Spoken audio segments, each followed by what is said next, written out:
After paying for all, I was cut from my stepdaughter's wedding, so I kicked them out. And what happened next left everyone speechless. So, my stepdaughter Sarah is getting married on August 3rd. The whole wedding planning thing has been eating up her and her mom's time for months now. I'm talking every conversation, every free minute, they're obsessing over it. I say her mom because, well, we've been living together for about 10 years, but we're not married. And honestly, after everything that's happened, I'm really glad we never tied the knot. Anyway, back to Sarah. She graduated last December from university, which by the way I paid for. It was a state school, so not like Ivy League expensive, but still $40,000 is nothing to sneeze at. And it's not just college I helped with. I also bought her a car so she could get to and from school. She's been living with us throughout her college years and even after she graduated. Still no job, she just chills at the house while planning her wedding. Now let me tell you about her real dad David, total deadbeat. He pops in and out of her life like some ghost that only shows up when it suits him. He's never contributed a penny to her education, hasn't paid any child support, don't even get me started on that. And yet Sarah worships the ground this guy walks on. Every time he shows up she's all dad this and dad that, like he's some kind of superhero. Meanwhile, I've been the one holding it all together, paying for everything. Being there when she needed anything. It's frustrating, but honestly, I've always just chalked it up to Lisa, my girlfriend, enabling it. She never pushed for child support in the settlement and always made sure David had a place in Sarah's life, even when he'd disappear for months and break her heart over and over. Fast forward to the wedding planning. The venue holds about 250 people, which seems like a lot, but when you start adding up the bride side, the groom side, plus friends and family, it fills up fast. So I figured since I'm footing most of the bill, I should at least get to invite a handful of people. I'm not asking for much, just 20 people, close friends, a couple of family members, you know.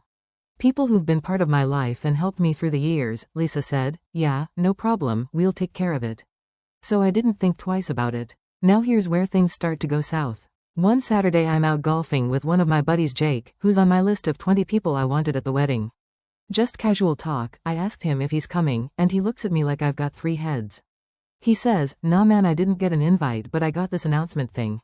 So I'm like, what do you mean an announcement? And he goes to his car, digs around in the back seat through months of old mail, and pulls out the envelope. Sure enough, it's a wedding announcement, not an invitation, and guess whose name isn't on there? Mine. It's got David's name, her real dad and Lisa's name, but nowhere does it mention me, the guy who's paying for this whole thing. At that point I could feel the heat rising in my face. I kept my cool but inside I was furious. So later I go home and confront Lisa about it, and what does she say? Oh well, 250 is a tight number and we had to make some cuts. Wait, what? My people, the 20 people I wanted at this wedding, didn't make the cut? I'm the one bankrolling this thing, and I can't even have 20 of my own people there? It was one of those moments where you can't even believe what you're hearing, like, how did this even happen? So I'm standing there seething, while she's trying to explain how there just wasn't enough room, and that if some people don't RSVP, maybe we could squeeze a couple of my people in. At this point I'm already thinking of pulling the plug on this whole thing. I mean, if they're not going to respect me enough to include the few people I care about, why am I even involved? But the real kicker, not using that word but, you get what I mean, came the next day. Sunday dinner. We're at Sarah's fiancé's parents' house, just your typical family dinner. Except when we get there, guess who's at the table? Yep, David, the deadbeat dad himself. So we sit down to eat, and halfway through the meal, Sarah drops the bomb on us.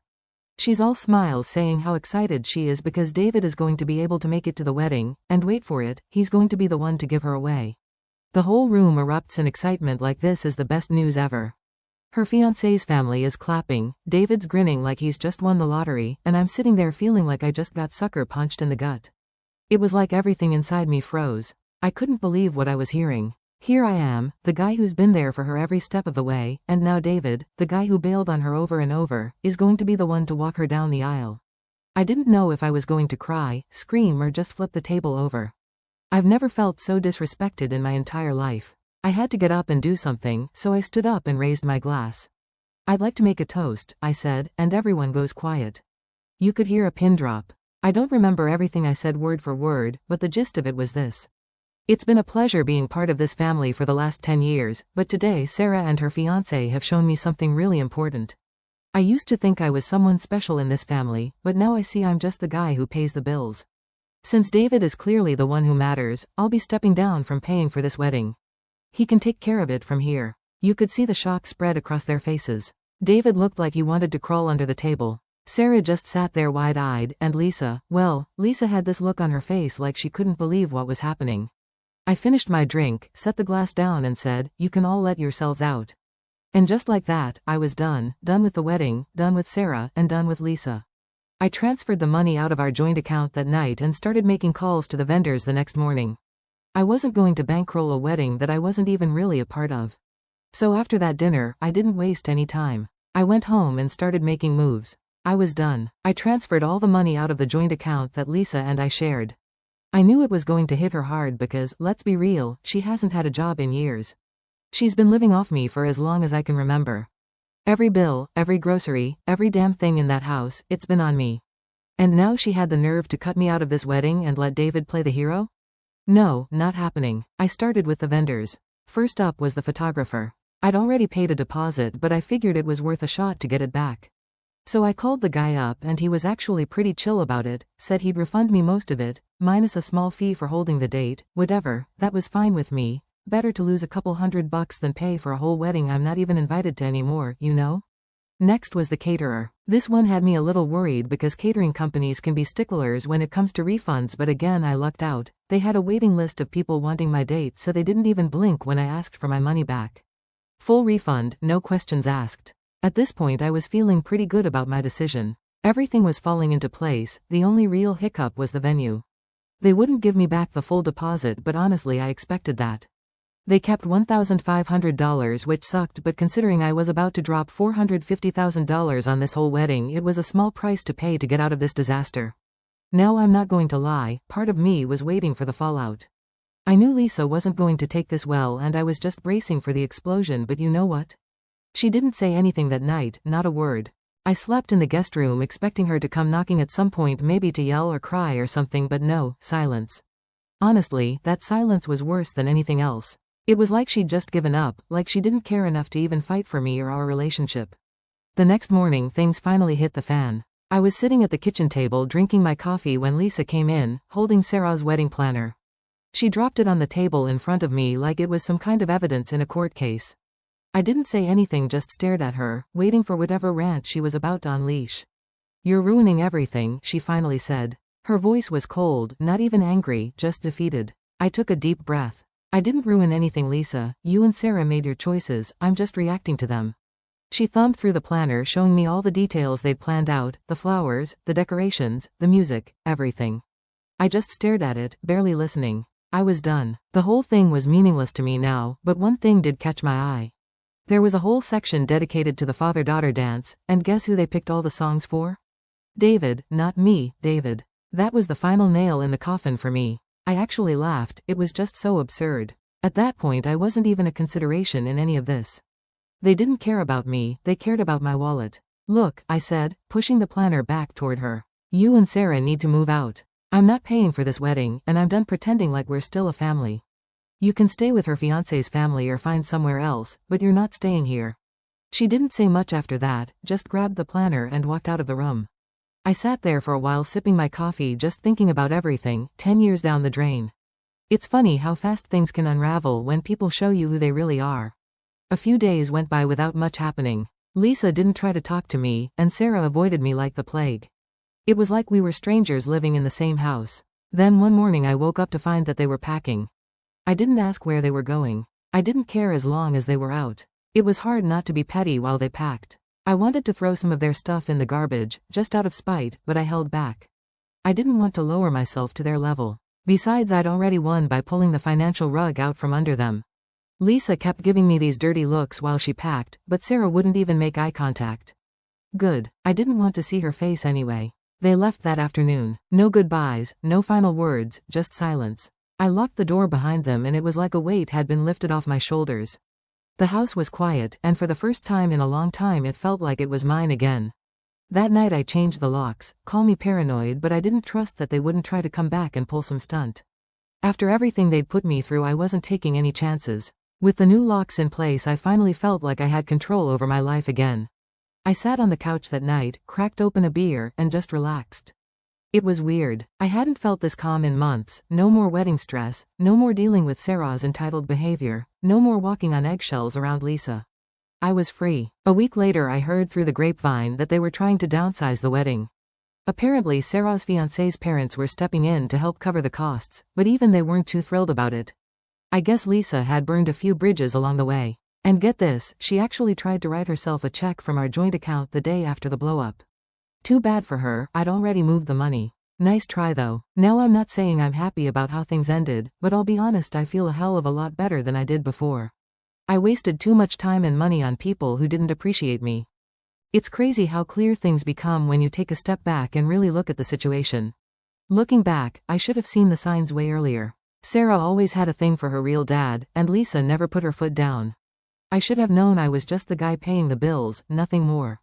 But hey, lesson learned, right? Now I get to move on with my life without the weight of their crap dragging me down. So yeah, that's where I'm at. The house is quiet, I've got my peace back, and I'm done with all their drama. If I hear more about the wedding I'll let you guys know, but honestly, I'm not going out of my way to find out, let them deal with their mess. I'm just glad I'm out of it. So, after Lisa and Sarah moved out, things got quiet, like, really quiet. It was weird at first. 10 years of noise and chaos and now it's just me. I thought it would feel lonely, but honestly, it was peaceful. No more wedding drama, no more worrying about Sarah's constant attitude. Or Lisa guilt-tripping me, just silence. But then came the aftermath, the part one didn't really expect. Once the dust settled, I started getting calls, and not just from Lisa or Sarah. Nah, they stayed away. But from people who heard through the grapevine that I'd pulled the plug on the wedding.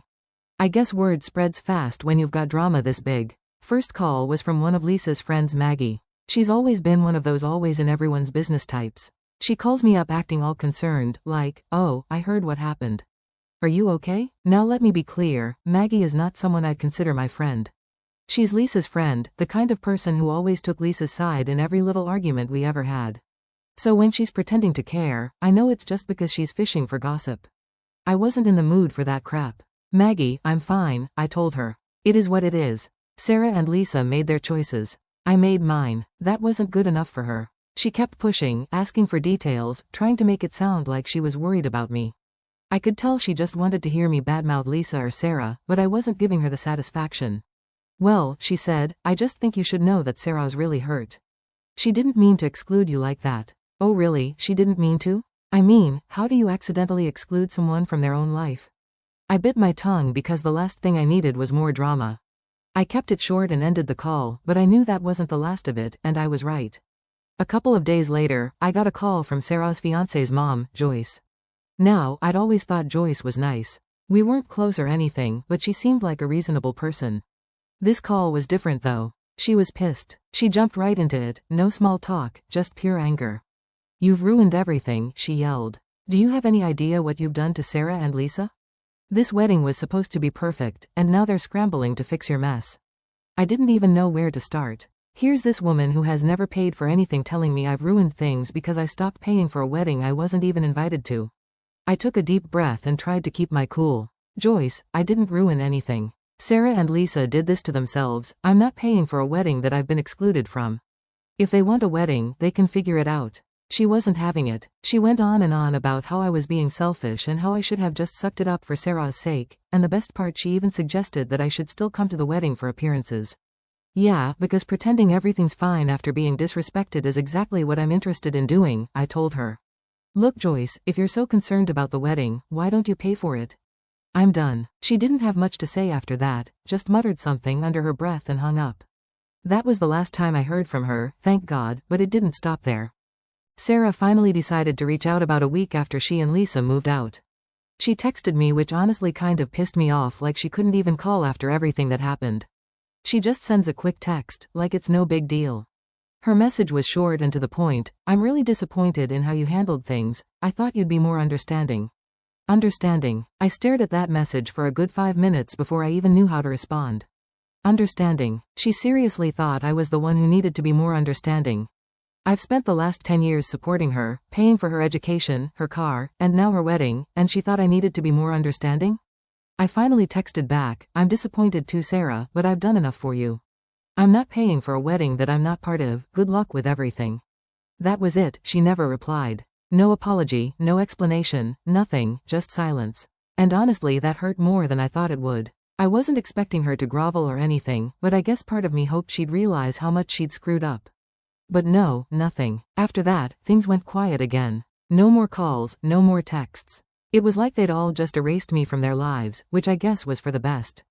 But even though the drama had died down, I couldn't help but feel like I was mourning something. 10 years of my life, and now it was all gone. Lisa, Sarah, the future I thought we had, it was all just over. I started getting back into my routine though. Work kept me busy, and I reconnected with some old friends. It was weird at first, not having Lisa around, but eventually I started to feel like myself again. I realized how much of my energy had been spent on keeping that relationship going. Even when it was clear I wasn't getting anything back. One night I ran into Jake again, the buddy who hadn't been invited to the wedding. I told him everything that had gone down. He just shook his head and laughed. "Man, you dodged a bullet," he said. "If they couldn't even respect you for this, imagine how things would have been down the line." He was right. I'd spent so much time trying to make things work with Lisa and Sarah. Thinking that one day they'd appreciate me, but it was never going to happen. And honestly, I'm better off without them. So yeah, that's where things stand. I haven't heard anything about the wedding since then, and I don't really care to. Lisa and Sarah made their choices, and I made mine. I'm moving on with my life, and it feels good to finally be free of their drama. If there's one thing I've learned through all this, it's that you can't force people to respect you. No matter how much you do for them, if they don't see your worth, they never will. And that's fine. I'm done trying to prove myself to people who don't care. Now, if you'll excuse me, I've got a quiet night ahead of me. No more wedding stress, no more family drama, just peace. Update 1. So a couple of weeks after everything settled down, I was starting to get used to my new routine. Life was quieter, a lot less stressful. I had the house to myself, and for the first time in a long while, it actually felt like my home again. I thought I'd finally left all the drama behind, but of course that wasn't going to happen. I should have known better. It started on a random Thursday afternoon. I was at work, going about my day like normal. When I get this call from a number I didn't recognize, now I usually ignore those, but for some reason I picked up this time. And guess who it was? David, yeah, that David, the real dad. I hadn't spoken to this guy in years, and suddenly he's calling me out of nowhere. At first I wasn't even sure what to say. I just stood there holding the phone, half expecting him to apologize or maybe say something to explain why he's calling me, but no, he jumped straight into it like we're old pals. "Hey man, listen, I need to talk to you about something important," he says, his voice all casual like this is just a normal chat. I'm thinking, what the hell does this guy want? But I stayed calm. Okay, what's up then? He hits me with the craziest thing I've ever heard. He starts telling me how he's been hearing from Sarah and Lisa, about how I've overreacted by pulling out of the wedding. Overreacted? This guy who's barely been in Sarah's life has the audacity to call me up and say I'm the one in the wrong? He said something about how I should have just let it go for Sarah's sake, that I should have been the bigger person and stayed involved. I was fuming. Here's this guy who swoops in at the last minute to play the role of the loving dad telling me how I should have handled the situation. The same guy who abandoned her over and over again, while I was there every day, paying for everything, making sure she had what she needed. I couldn't believe it, but it gets worse. After lecturing me about how I was wrong, he drops the real reason he's calling. Apparently Sarah and her fiancé were struggling to make ends meet with the wedding after I pulled out, and David was trying to convince me to pitch in again. He actually had the nerve to ask if I could help him pay for the wedding, the same wedding I wasn't even invited to. I couldn't help it. I started laughing. I didn't mean to, but the whole thing was just too ridiculous. This guy seriously thought I'd hand over my hard-earned money to bail him out after he and Sarah pushed me aside? Nah, not a chance. David, I said, still trying to stop myself from laughing. There's no way I'm giving you a single cent. You and Sarah made your choices. You want to play dad, go ahead and pay for the wedding yourself. There was a long pause on the other end of the line, and for a second I thought maybe he'd hung up. But then he sighed and said, "Come on man, we're family. This is for Sarah's happiness." That hit a nerve. Family? I've spent 10 years trying to be there for Sarah, trying to build a family with her and Lisa, and now suddenly he's family because it's convenient?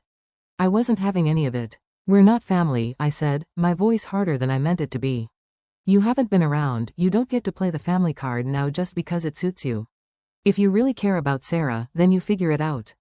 I'm done." And then I hung up. I'm not proud of it, but at that moment I didn't care. I was done being the nice guy, done being walked over. The whole thing left a bad taste in my mouth though. It wasn't just the fact that David had the nerve to call me. It was the fact that Sarah and Lisa were still trying to use me even after I made it clear I was out. I couldn't believe they were desperate enough to send David to try and get money out of me. But if you thought that was the end, oh boy, you'd be wrong. A few days later, I get another call. This time it's from Sarah herself. She hadn't spoken to me since the whole wedding debacle went down, so I figured something must have happened. Part of me thought maybe she's realized what a mess this has all been and wants to apologize. Stupid, right? I answer the phone and before I can even get a word in she's already going off. Why are you making things harder for everyone? Do you know how much stress you've put me under? You should have just gone along with it. Why couldn't you just be supportive? I'm standing there, phone in hand, just stunned. I don't even know how to respond at first because it's like she's talking to a different version of me, one who apparently hasn't done anything for her over the last decade. Sarah, I said, trying to stay calm. I was supportive. I've been supporting you for 10 years. I paid for your school, your car, everything. But I'm not paying for a wedding I've been cut out of. That's not how this works. She wasn't having it. She kept going on about how I was ruining everything and how I needed to stop being selfish. I couldn't believe it. Here I was, the guy who had been there for her every step of the way, and now I'm the selfish one because I won't bankroll a wedding where I've been erased. That's when I realized I wasn't dealing with the same Sarah anymore. The Sarah I helped raise, the one I'd spent years supporting, was gone. She had been replaced by someone who only saw me as a means to an end. As long as I was paying, I was useful, but the moment I said no, I was the villain. It hurt more than I'd like to admit, but in that moment I made peace with it. I wasn't going to change her mind, and I wasn't going to win this argument. I'd already won by walking away from the wedding and that was enough. Look Sarah, I said, my voice steady, you've made your choices, I've made mine. I wish you and your fiancé the best, but I'm done, you're on your own. And that was it. She didn't reply, just hung up. After that, I knew I had to close this chapter for good. I was done being the guy they turned to only when they needed something. I deserved better than that. So I started focusing on myself, my job, my friends, my life, and you know what? It felt good. Sure, it stung at first, but sometimes you have to walk away from people who don't see your value and that's exactly what I did. Update 2. So after all the crap with Sarah and David calling me to basically beg for money, things started to calm down, or at least I thought they did. I guess when you cut people out of your life you expect everything to just stop. Like the drama goes away and you finally get to live in peace. I was about to learn it doesn't work like that, not with people like Sarah and Lisa. A few weeks after Sarah's last call, I get home from work, and there's this letter in my mailbox. No return address, just my name scribbled on the front. I already had a bad feeling about it before I even opened the thing. Sure enough, it's from Lisa. The letter was full of the usual garbage. She starts by acting like she's trying to be reasonable, saying she understands why I pulled out of the wedding, but that it was unfair to leave them scrambling. She said I should have had more respect for Sarah's feelings and helped her out for old time's sake. Yeah right, like I'm going to forget everything that's happened and just swoop back in with my wallet because they can't figure out how to pay for their own mess, but then Lisa goes further. She actually tries to guilt-trip me by saying Sarah's struggling with depression now because of everything that's happened. She writes, she's been really down ever since you cut her out, and it's affecting her mental health. I'm worried about her. Maybe if you could sit down with her and have a heart-to-heart, things would be different. That hit me harder than I expected, not because I believed her, but because part of me wanted to. I'd spent 10 years raising Sarah like my own kid, and even after all this, there was a small part of me that still wanted to make things right. But I couldn't. I knew if I went back into their lives it would be the same cycle all over again. Me giving, them taking, and me ending up feeling used. I threw the letter in the trash and went inside. I wasn't about to let them drag me back into their drama. Still, it stuck with me for a few days. I kept thinking, what if she's really struggling? What if I'm the one who pushed her over the edge? But then I remembered everything Sarah did, how she cut me out of the wedding, how she replaced me with David. This wasn't my mess to fix. They made their choices, and I made mine. A couple of weeks later I got a call from Jake, my buddy from the golf course. He's been one of the few people who stuck by me through all this. He invites me over for a barbecue, says he's got some news. I figure, why not? It's been a while since I hung out with the guys and I could use a distraction. So I head over to Jake's place, and as soon as I walk in, I can tell something's up. There's this weird energy in the air, like everyone knows something I don't. We're all standing around the grill, cracking open a couple beers, when Jake pulls me aside. Dude, you're not going to believe this, he says, grinning like he's about to drop the juiciest gossip ever. I roll my eyes, expecting some dumb story about one of the guys getting into trouble.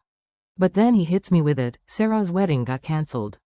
I almost spit out my beer. What, cancelled? Like completely? He nods and I can see he's trying not to laugh. Yeah man, apparently there was some big blow up between her and her fiancé's family, and the whole thing just fell apart. I didn't know whether to laugh or feel sorry for her. Part of me was like, serves her right, but another part of me remembered all the time and money I had put into that wedding before everything went sideways. All those months of planning, all the drama, and now it was just over. I asked Jake for more details, and he told me that Sarah's fiancé's family wasn't too happy with how things had been going. Turns out Sarah and Lisa had been pushing for an even bigger wedding than they originally planned, and when they couldn't afford it without my help, they tried to get her fiancé's parents to cover the difference. Apparently, that didn't go over too well. And after a few big arguments, the whole thing just collapsed.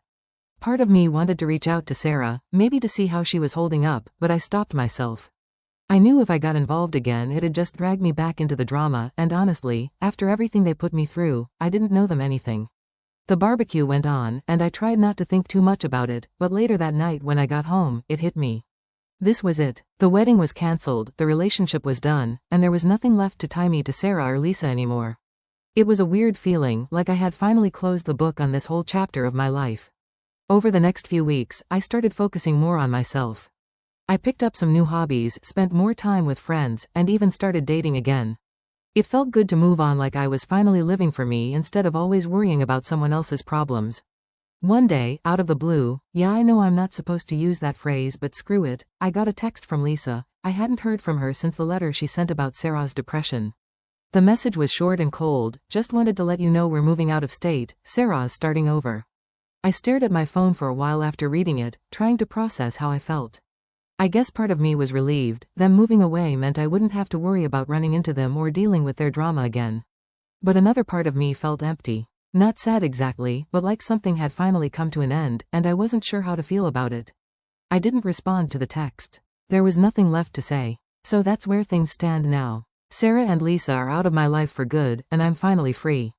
It took a lot of crap to get here, but I feel like I've come out the other side stronger. Sure, it still stings sometimes thinking about how things ended, but I've learned that some people just aren't worth the effort. You can bend over backward for them, but if they don't see your worth, it's never going to work. And now I'm just focusing on me. It's funny how much better life gets when you stop putting your energy into people who don't appreciate it.